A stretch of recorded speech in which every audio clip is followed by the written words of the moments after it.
Yes બાળકો, જય Shri Krishna. Hydrogen પરમાણુ માટે nમી કક્ષાની ત્રિજ્યાના સૂત્ર પરથી કુલ ઊર્જાનું સૂત્ર તારવું. આમ તો આપણે ગતિ ઊર્જા, સ્થિતિ ઊર્જા બે મેળવી લીધેલી છે, પણ બોહર મોડેલનો ઉપયોગ કરી અને આપણે કામ કરવાનું છે. તો બોહર મોડેલનો ઉપયોગ કરવા માટે પણ પહેલું કામ તો એ જ છે આપણું કે કેન્દ્રગામી બળ બરાબર કયું બળ?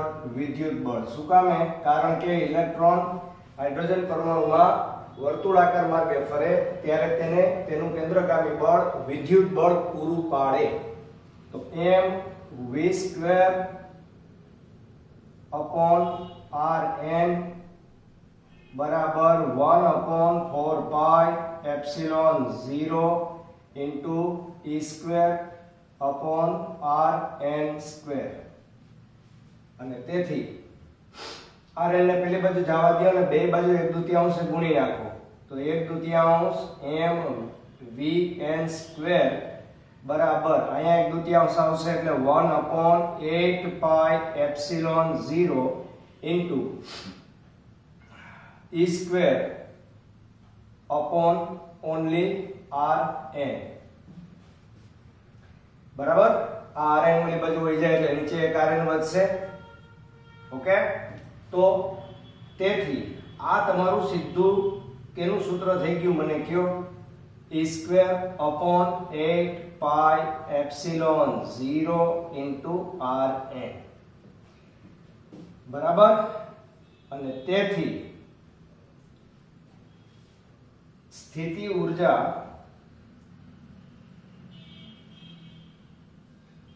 u બરાબર એક તો ઈ માઈનસ હોય અને આના કરતા બમણી હોય. બમણીનો મતલબ આને ગુણ્યા 2 કરો એટલે નીચે 4 આવી જશે.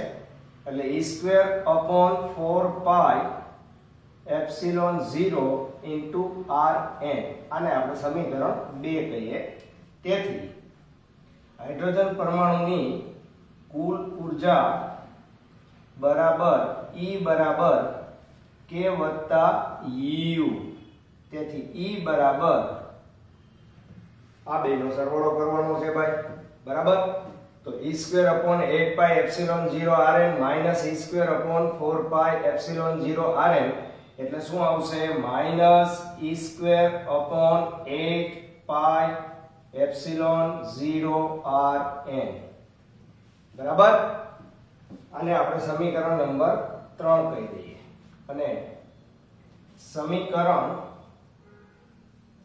3 માં rn બરાબર n² h² એપ્સિલોન 0 upon પાઈ me² મૂકતા, કારણ કે એને કીધું છે કે આપણે ત્રિજ્યાના સૂત્રનો ઉપયોગ કરવાનો છે, ત્રિજ્યાનો લોપ કરવાનો છે. અને તેથી કુલ ઊર્જા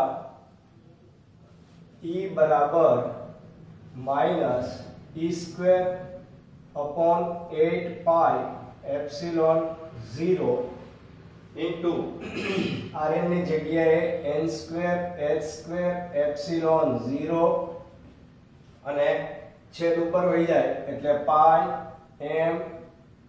me².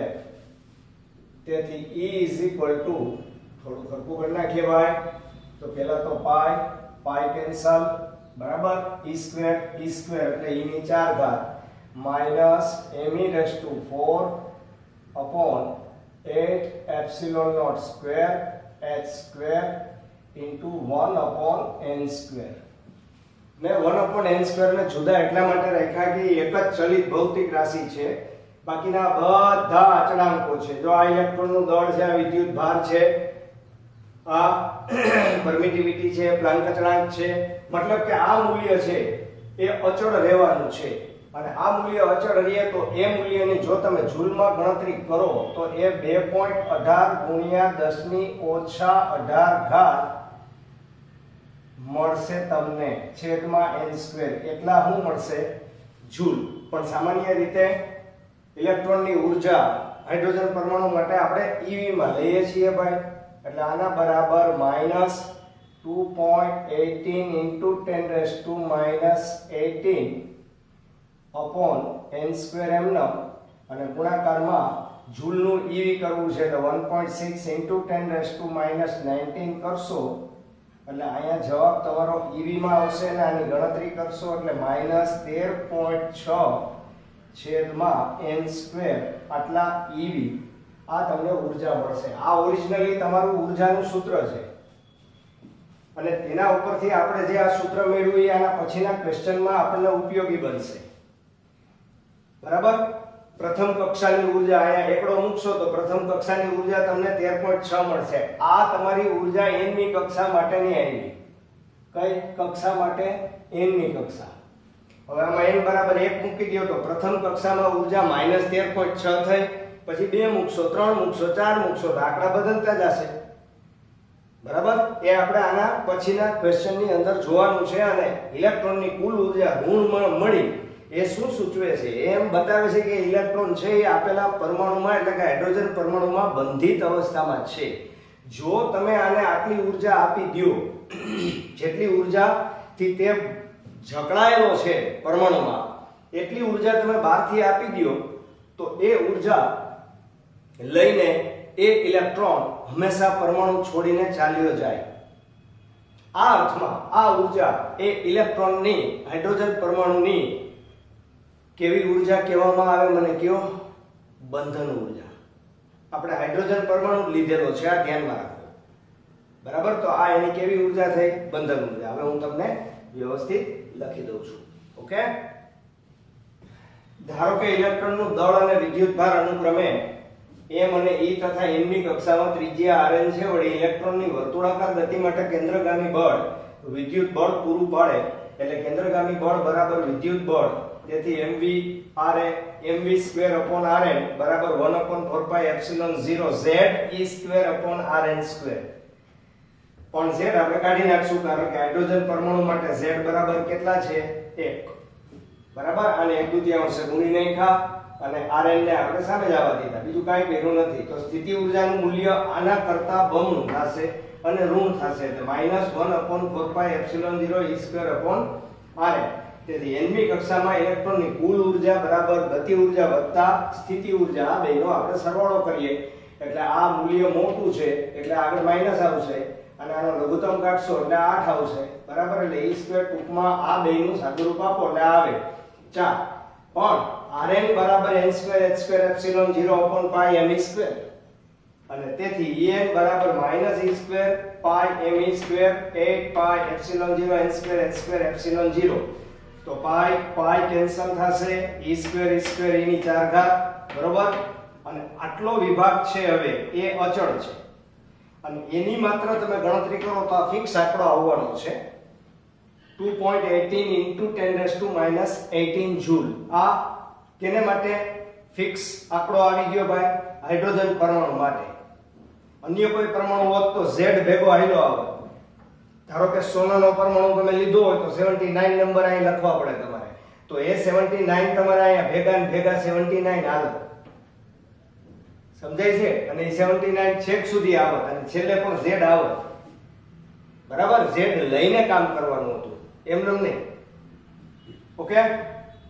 તો આટલા જૂલ અને 1 eV બરાબર આટલા જૂલ છે એટલે -13.6/n² eV. આમ હાઇડ્રોજન પરમાણુમાંથી ઇલેક્ટ્રોનને દૂર કરવા અથવા અનંત અંતરે લઈ જવા, બહાર કાઢી મૂકવા આટલી ઊર્જા બહારથી આપવી પડે. આ અર્થમાં આ ઊર્જા એ હાઇડ્રોજન પરમાણુની બંધન ઊર્જા થઈ. હવે એકડો મૂકો તો એની બંધન ઊર્જા -13.6 થાય eV. બગડો મૂકો તો 2 દુ 4 વડે ભંગાય 13.6 ભાગ્યા 4 થાય. બરાબર. તો આમ તમે જોતા જાઓ તો માઈનસનું મૂલ્ય છે, આ મૂલ્ય માઈનસ છે પણ આંકડો છે નાનો થતો જાય. આંકડો નાનો થતો જાય એટલે મૂલ્ય વધતું જાય. એટલે એમ કહેવાય કે જેમ તમે કેન્દ્રની નજીક જાતા જાઓ એમ એમ શું થતી એ ઊર્જા વધતી જાય. બરાબર. ક્લિયર? લખી લો.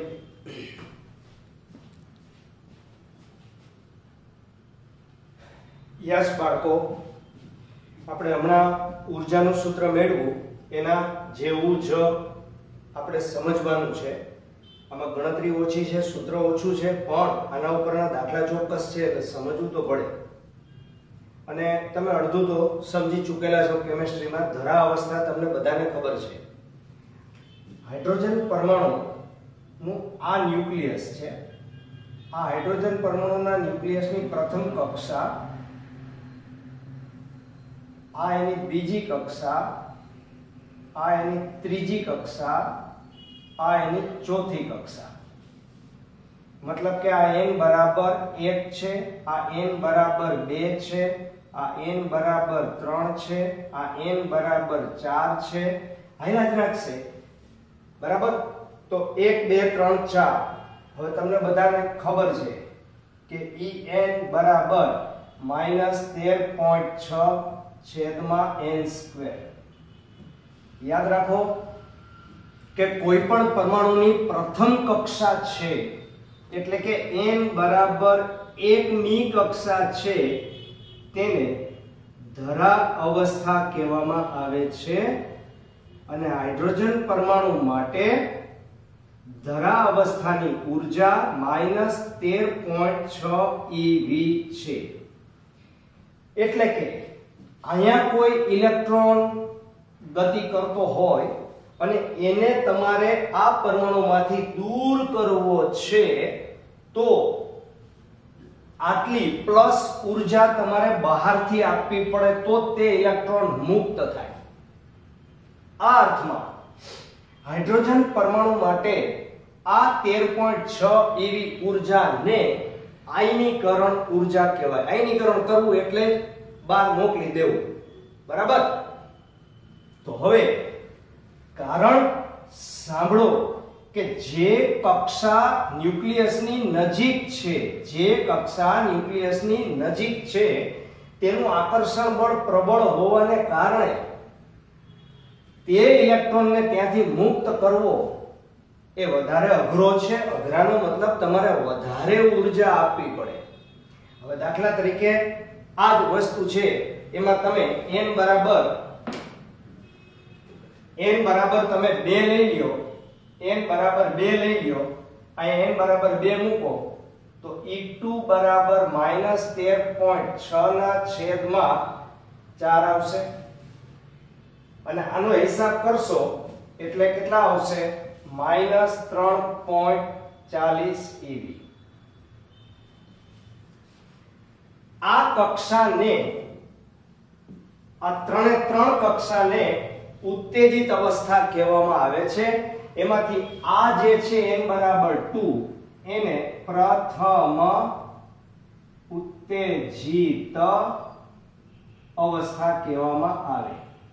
જો ગોટો નો કરતા પ્રથમ કક્ષા એટલે આ, પણ પ્રથમ ઉત્તેજિત કક્ષા એટલે n બરાબર 2, દ્વિતીય ઉત્તેજિત કક્ષા એટલે n બરાબર 3, પણ ત્રીજી કક્ષા એટલે n બરાબર 3, પણ દ્વિતીય ઉત્તેજિત એટલે n બરાબર 3. એટલે એક આંકડો આગળ આને પ્રથમ ઉત્તેજિત કહેવાય. અવસ્થા ઉત્તેજિત અવસ્થા નથી. બરાબર. દાખલા તરીકે ઓરડાના તાપમાને હાઇડ્રોજન પરમાણુ છે, એના ઇલેક્ટ્રોન હંમેશા ધરા અવસ્થામાં જ હોય અને આ ધરા અવસ્થામાંથી આપણે એને મુક્ત કરવા છે. મુક્ત કરવા માટે તો તમારે 13.6 upon n બરાબર 1 મૂકી દો એટલે આટલી ઊર્જા આપી દો એટલે વાત પૂરી થઈ ગઈ. પણ તમારે દાખલા તરીકે ઇલેક્ટ્રોનને પ્રથમ કક્ષામાંથી બીજી કક્ષામાં લઈ આવવો છે તો શું કરવું પડે?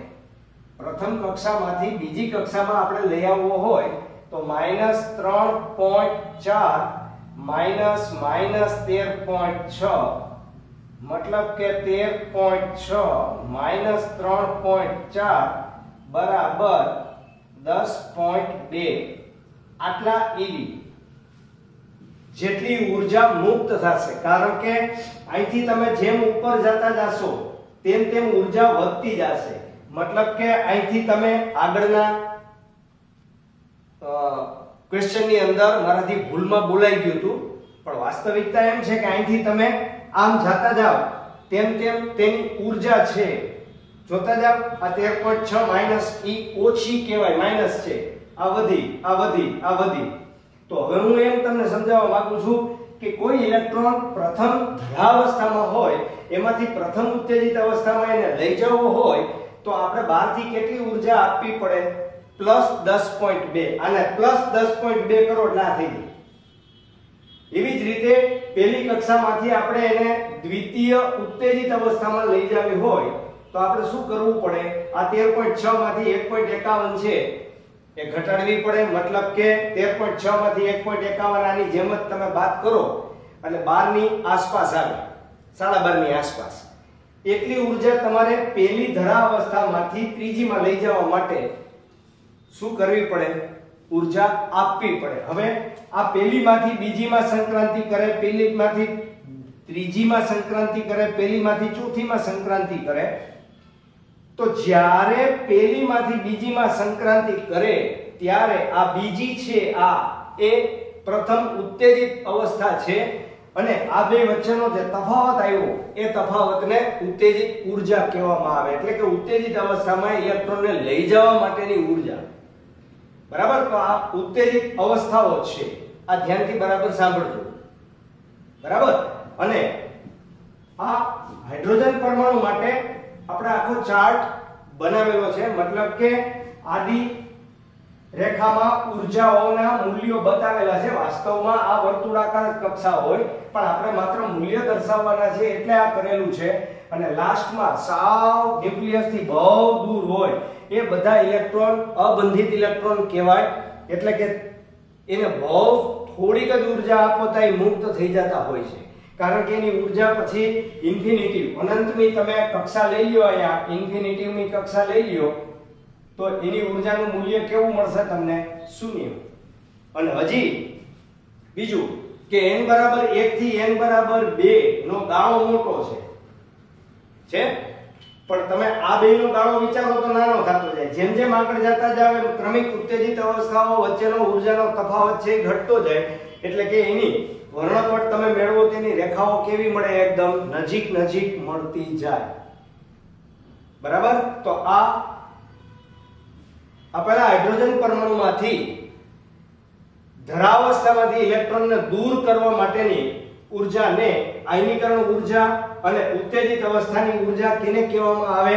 તો કે ધરાવસ્થામાંથી ઉત્તેજિત અવસ્થામાં ઇલેક્ટ્રોન સંક્રાંતિ કરે ત્યારે તે બંને ઊર્જા સ્તર વચ્ચેની ઊર્જાના તફાવત જેટલી ઊર્જાનું ઉત્સર્જન થાય. એનાથી ઉલટું કે જો આપણે આમાંથી આમાં લઈ આવીએ તો ઉત્સર્જન થાય. બરાબર? મતલબ કે 13.6 છે ઉત્સર્જન ન થાય, દેવી પડે. અહીંથી આટલી અહીંયા લઈ જાવી છે તમારે તો તમારે કેટલી આપવી પડે? આને +10.2 આપવી પડે તો આ જાય. તો આને +10.2 આપો ત્યાં અહીંયા આવે તો અહીંથી અહીંયા આવે ત્યારે શું થાય? ઈ 10.2 છે એનું શું થાય? ઉત્સર્જન થાય. બરાબર? એટલે વધારે ઊર્જાવાળી કક્ષામાંથી ઓછી ઊર્જાવાળી કક્ષામાં તમારે ઇલેક્ટ્રોનની સંક્રાંતિ કરવી છે તો ઊર્જા મુક્ત થશે.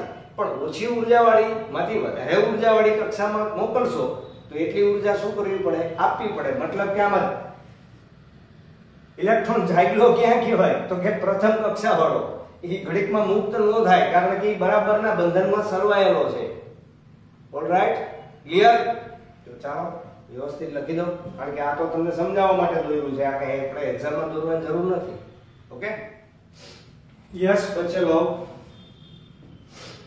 જ્યારે ઇલેક્ટ્રોન n બરાબર 1 કક્ષામાં ગતિ કરતો હોય ત્યારે પરમાણુની ઊર્જા લઘુત્તમ અથવા મહત્તમ ઋણ હોય છે અને તે ન્યુક્લિયસની સૌથી નજીક હોય. પરમાણુની આ કક્ષાને ધરા અવસ્થા કહેવાય. તેમાં ઊર્જાનું મૂલ્ય -13.6 eV જેટલું હોય છે અને આ અવસ્થામાં ઇલેક્ટ્રોનની કક્ષીય ત્રિજ્યા કેવી હોય? સૌથી ઓછી હોય. તેને આધારે આપણે આયનીકરણ ઊર્જાની વ્યાખ્યા આપી શકીએ કે ધરા અવસ્થામાંથી ઇલેક્ટ્રોનને મુક્ત કરવા જરૂરી ઊર્જા -13.6 eV ને હાઇડ્રોજન પરમાણુની આયનીકરણ ઊર્જા કહેવાય. આ ઊર્જા હાઇડ્રોજન પરમાણુ માટે છે. અન્ય પરમાણુ માટે આ ઊર્જા બદલી જાય કારણ કે પરમાણુ ક્રમાંક બદલી જાય. ઓરડાના તાપમાને મોટાભાગના હાઇડ્રોજન પરમાણુઓ ધરા અવસ્થામાં હોય, સ્થિર હોય, સૂતા હોય. જ્યારે ઇલેક્ટ્રોન સંઘાત જેવી કોઈ પ્રક્રિયા થાય, અકસ્માત કહેવાય એને, એવો કોઈ અકસ્માત થાય તો તે ઊર્જા પ્રાપ્ત કરે. પહેલી કક્ષા વાળો ઇલેક્ટ્રોન ઊર્જા પ્રાપ્ત કરે. બરાબર? અને એ પ્રાપ્ત કરે પછી એને શું કરવાનું, તો તે ઉર્જા વડે ઇલેક્ટ્રોન ઉચ્ચ અવસ્થામાં સંક્રાંતિ કરે, એટલે એનાથી આગળની n બરાબર 2 3 4 માં જાય પરમાણુ આ સ્થિતિમાં ઉત્તેજિત અવસ્થામાં છે તેમ કહેવાય. એટલે n બરાબર 2 3 4 5 બધી ઉત્તેજિત અવસ્થા છે.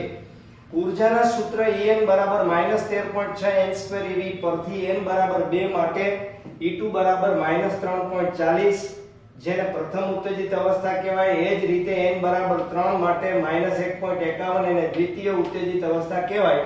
આગળ જાતા જાવ એમ વધારે તમારે વર્ણન કરવાની જરૂર નથી. હાઇડ્રોજન પરમાણુમાં n બરાબર 1 માં રહેલા ઇલેક્ટ્રોનને પ્રથમ ઉત્તેજિત અવસ્થામાં લઈ જવા માટે કેટલી ઊર્જા આપણે આપવી પડશે, તો કે આ બેના તફાવત જેટલી એટલે કે 10.2 eV જેટલી આપવી પડશે.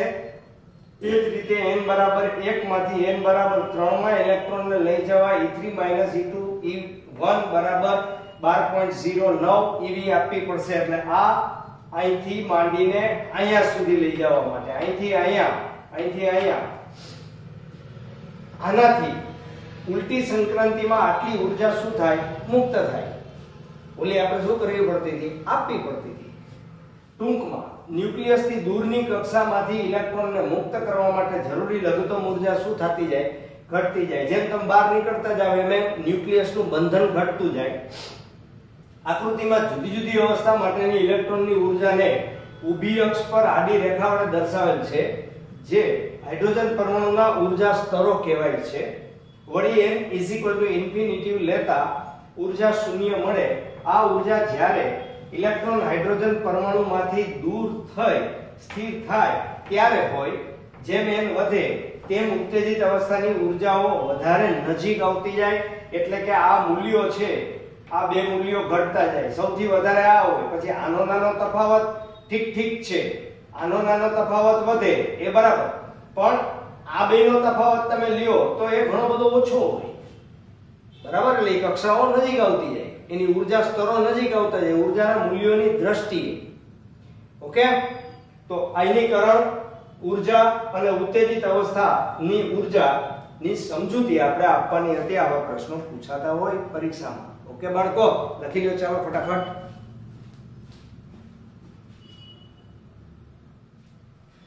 યસ બાળકો, ધ્યાનથી જોશો તો બધું એકનું એક જેવું લાગે રાખશે, પણ થોડુંક વિચારવાનું છે. આમાં એક વસ્તુની આપણે સાબિતી પ્રાપ્ત કરવાની છે. હકીકતમાં આ સૂત્રો તો ઓલરેડી એકદમ ઈઝી છે, પણ એમાંથી આપણે પરિણામ પ્રાપ્ત કરવાનું છે. શું છે એ હું લખતો જાઉં છું, સમજાવતો જાઉં છું, જોતા જાઓ. હાઇડ્રોજન પરમાણુમાં ઇલેક્ટ્રોનની ઊંચી ઊર્જા અવસ્થામાંથી નીચી ઊર્જા અવસ્થામાં સંક્રાંતિ કરે ત્યારે ઉત્સર્જાતા વિકિરણની આવૃત્તિ અને તરંગ સંખ્યા 1/λ ના સૂત્રો પ્રાપ્ત કરો. બરાબર. તો આપણા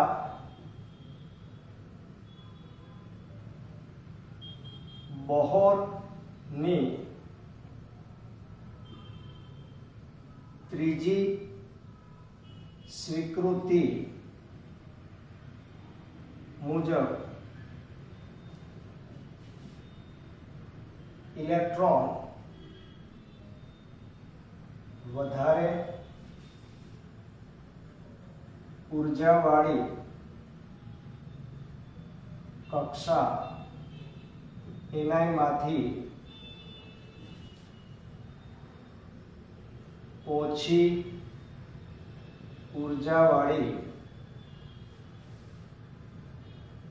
કક્ષા NF માં સંક્રાંતિ કરે ત્યારે તે બંને ઊર્જા સ્તર ની ઊર્જા ના તફાવત જેટલી ઊર્જા નો ફોટોન, કે જે ફોટોનને આપણે શું કહેશું, hμIK ઉત્સર્જાય. વધારે ઉર્જાવાળી કક્ષામાંથી ઓછી ઉર્જાવાળી કક્ષામાં ઇલેક્ટ્રોન સંક્રાંતિ કરે ત્યારે ફોટોનનું ઉત્સર્જન થાય, બરાબર? તો આ ફોટોનના ઉત્સર્જન માટે તમારી સ્વીકૃતિ 3 હતી, F H mu I K બરાબર EI માંથી EK ઉર્જા આપણે શું કરવી પડશે? બાદ, કારણ કે આ વધારે ઉર્જા છે, આ ઓછી છે, બરાબર? અને સમીકરણ 1 આપો. પરંતુ nમી કક્ષાની ઉર્જાનું સૂત્ર તમને બધાને ખબર છે, -me⁴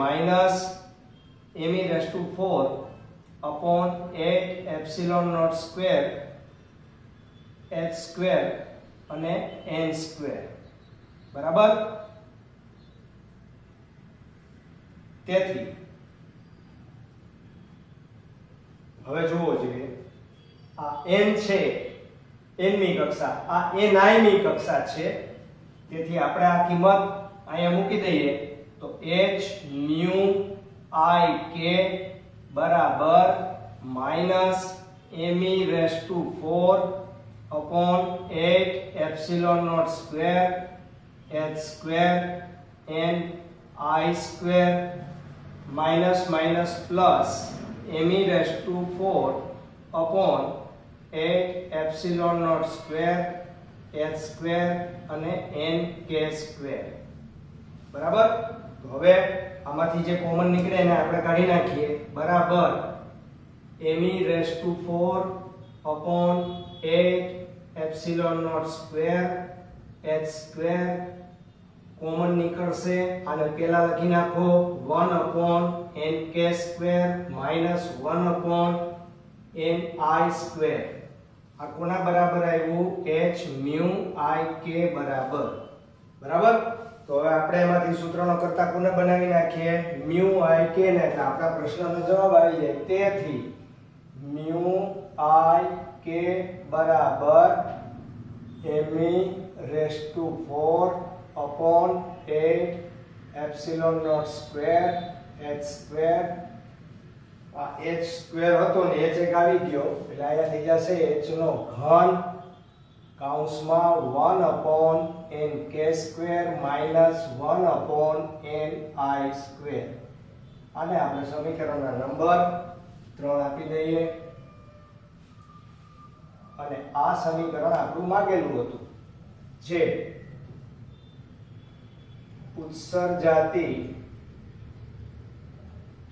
આવૃત્તિ નું સમીકરણ છે. હવે તમને બધાને ખબર છે કે c લેમ્બડા ઇન્ટુ મ્યુ, બરાબર? અને તેથી મ્યુ બરાબર c અપોન લેમ્બડા થશે. તો અહીંયા મ્યુ દેખાય ત્યાં આપણે c અપોન લેમ્બડા મૂકશું તો એનો અંશ છે એ નીચે આવતો રહેશે.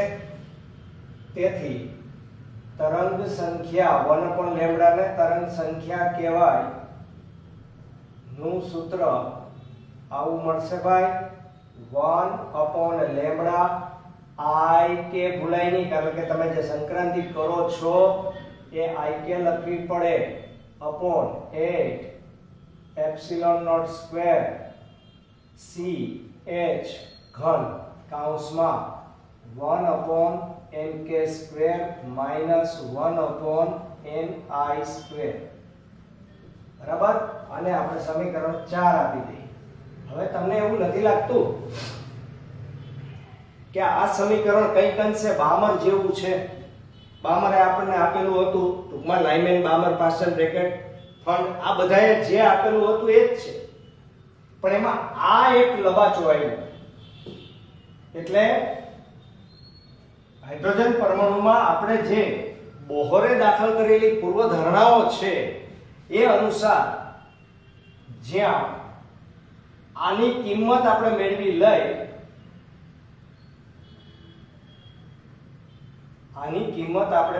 લઈ, તો એ 1.03 into 10⁻⁷ મીટર ઇન્વર્સ મળે, જે બામરે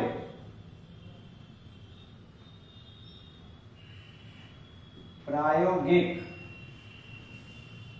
રીતે મેળવેલ મૂલ્ય 1.07 into 10⁻⁷ મીટર ઇન્વર્સ ની નજીક છે, જેને જ રીડબર્ગ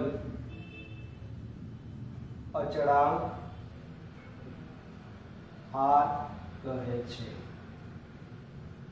એટલે કે R બરાબર me⁴/8 epsilon0² CH ઘન.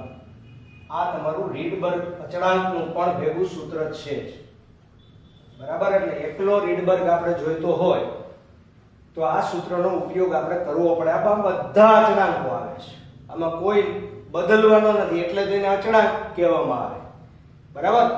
આમ આના ઉપરથી પણ એ સાબિત થાય કે ઇલેક્ટ્રોન વધારે ઉર્જાવાળી કક્ષામાંથી ઓછી ઉર્જાવાળી કક્ષામાં આવે ત્યારે ચોક્કસ આવૃત્તિના વિકિરણનું ઉત્સર્જન કરે અને એ ચોક્કસ આવૃત્તિને અનુરૂપ એની ચોક્કસ તરંગ લંબાઈ હોય અને આ તરંગ લંબાઈ નો વ્યસ્તને તરંગની સંખ્યા કહેવાય. એટલે આ તરંગ સંખ્યાનું સૂત્ર છે, ઉપર જે આવૃત્તિનું સૂત્ર છે. તો આપણા પ્રશ્નની અંદર જે વસ્તુ માંગે એ વસ્તુ આપણે હંમેશા મેળવવાની. બુકની અંદર સળંગ બધી વસ્તુઓ આપેલી હોય પણ એક્ઝામમાં એના માર્કને અનુરૂપ જે પૂછાય એનો જવાબ આપણે હંમેશા આપતો રહેવાનો. ઓકે, તો લખી લ્યો ચાલો ફટાફટ.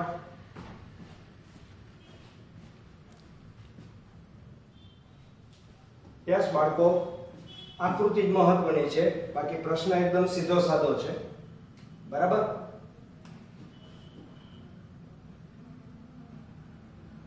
જુદા જુદા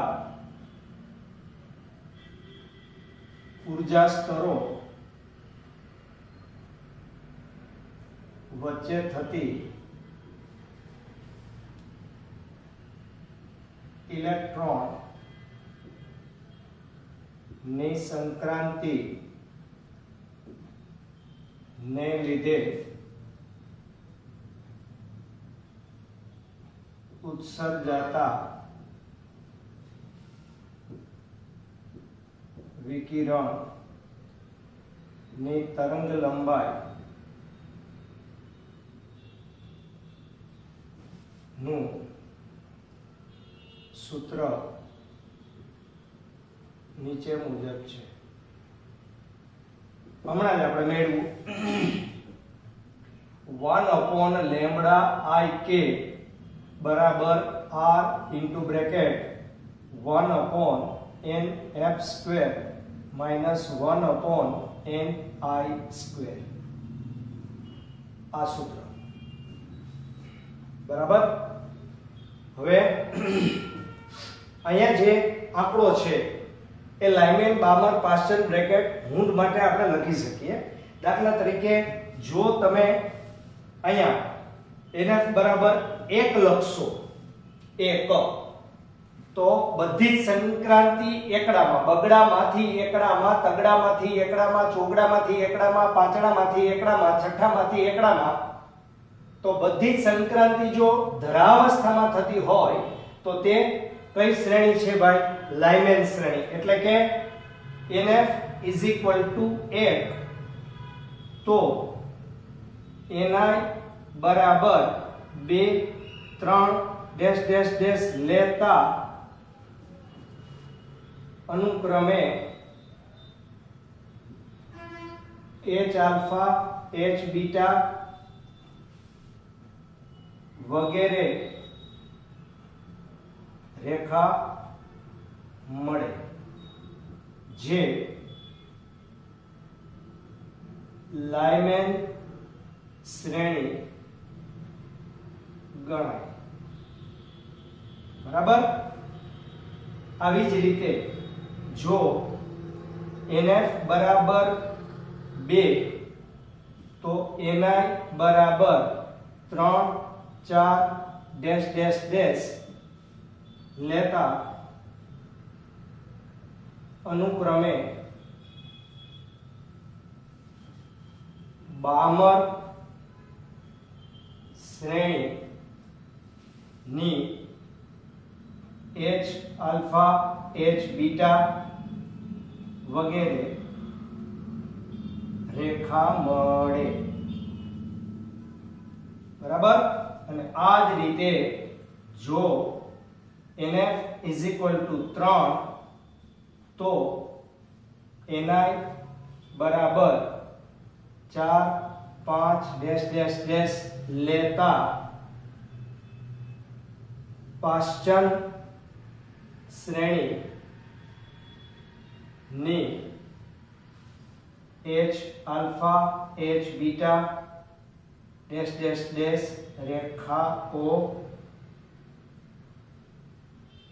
મળે. અને હજી એક અહીંયા આપણે લખી નાખીએ, જો NF બરાબર 4 તો NI બરાબર 5 6 ડેશ ડેશ ડેશ લેતા લાઇમેન બામર પાશ્ચન અને બ્રેકેટ શ્રેણી ની h આલ્ફા h બીટા વગેરે રેખાઓ મળે. અને છેલ્લું, જો NF બરાબર 5 તો NI બરાબર 6 7 વગેરે લેતા ફંડ શ્રેણી ની h alpha h beta h gamma વગેરે રેખાઓ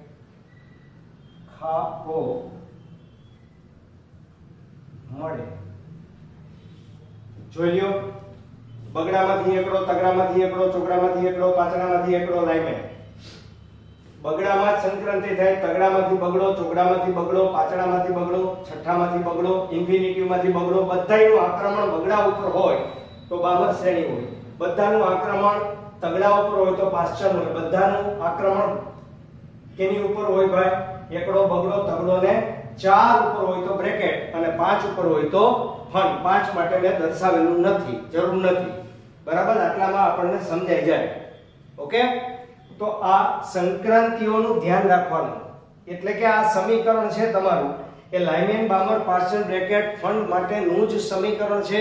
કારણ કે રીડબર્ગ અચળાંકનું મૂલ્ય આ સૂત્ર મુજબ બોહરે જે પ્રાપ્ત કર્યું હતું એ 1.03 × 10⁷ હતું, પણ બામરે પ્રાયોગિક રીતે મેળવેલું મૂલ્ય 1.097 હતું.